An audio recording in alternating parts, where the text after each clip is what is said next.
My parents, when I was younger, they always told me, we will do everything for you. All we want you to do is work your ass off every day, be humble, fight for everything you can.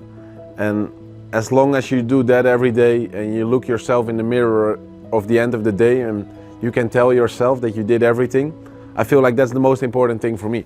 It was really important that the family also had my back. They gave me the time, and they gave me the trust. Also, I think also I needed to gain trust, first of all from Tallon, but also the people around, because it's not only Tallon and me it's working, it's also the parents, because I was living in the house of the parents, the brothers were still there. So he needed that everybody is involved in the plan. I mean, that took almost off all the pressure. I never really felt pressure from that, because I felt like, well, if I keep doing these things, I do the right thing, I can do no wrong. They gave me also the time to work. Like if somebody tells me tomorrow morning, hey Chris, you got 3 months to get this guy to 100 or 500, well, you need luck. I probably can help somewhere, but I'm not sure it's gonna happen. So I was with him. He was 17, 18 years old. I told him it's gonna be a long journey. Of course, if I can make it in a short journey, it's great. If it's taking a little bit more time, well, it will take some time. It's probably 50% of the whole thing that how the parents raised you, the values they gave you, the lessons they gave you when you were younger. I feel like they still do help me a lot. And also knowing from myself that I put all the work in. If I do the things that I should do, I can do no wrong. And that's for me something very important. So, and they were really patient. Also the family was behind it, always the brothers, they helped. I spoke a lot with them as well. Like when I started, like, hey, the project, this is the project, how I'm gonna do it, I'll explain it.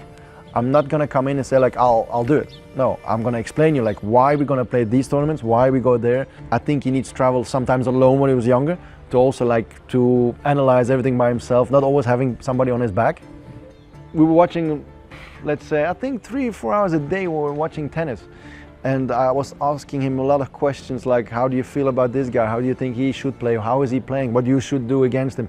And the answers that he gave me, for me, they were all real. They were all true.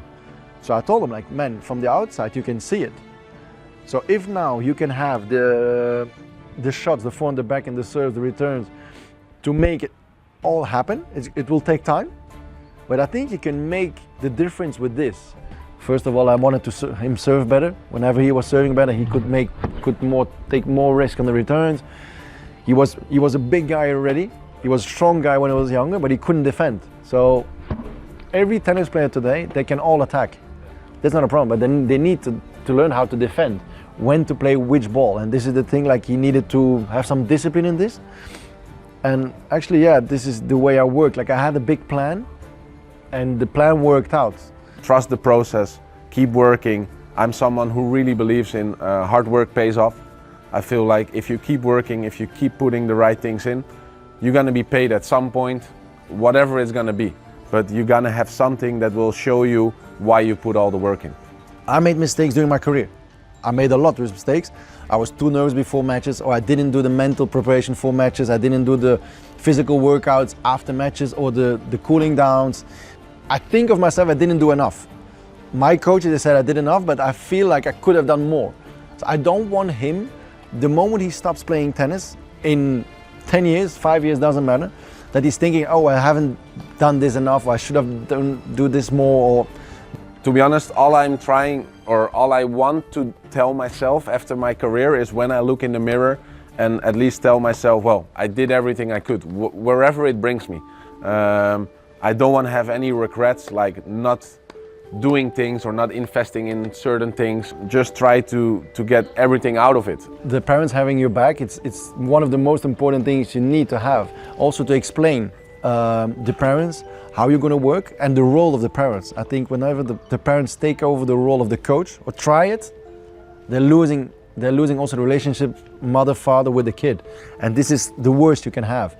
And it's not easy. Like, of course, everybody has different situations at home as well. Luckily, mine has been very good always. One kid realized when he's 14 years, the other one 18, the other one 22. They realized the lessons they got when they were younger, or you know, at what point you really start to think about it and you really start to like be happy that you got them. I think parents today, and I see it by myself, like I'm father of 2 kids, I think because I had it in the past, like I saw a lot of bad examples, I'm really standing back and I just want that my kid enjoys it, what he's doing. If he's gonna play football, tennis, or he's gonna swim, it doesn't really matter, I think. But for parents, they need to understand that they are not coming from the tennis world, so it's normal they don't understand it, but they can listen to the coach who explains it, who has to explain it, and then they can get involved in it. But whenever the parents are gonna take over, it's a no-go for a lot of players. And I see it happen too many times. I'm a quite positive and happy person. I'm someone who enjoys tennis, the whole journey, the traveling a lot. I'm not someone who goes down very quick.